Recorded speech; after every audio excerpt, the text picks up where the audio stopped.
Kona barakaki amalangi dena kan teruk ya lo tahu. Detona kan lasa ujangan, detona kan cola, detona kan butalala. Barang siapa yang mengamalkan subhanallah wa bihamdihi, subhanallahil azim, astaghfirullah. 3 kali ba'da subuh, 3 kali ba'da asar, dia jadikan wirid, maka Allah akan hindarkan dia dari 4 penyakit.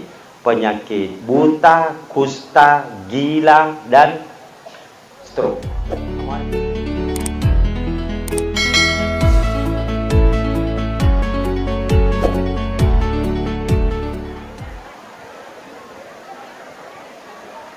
Assalamualaikum warahmatullahi wabarakatuh.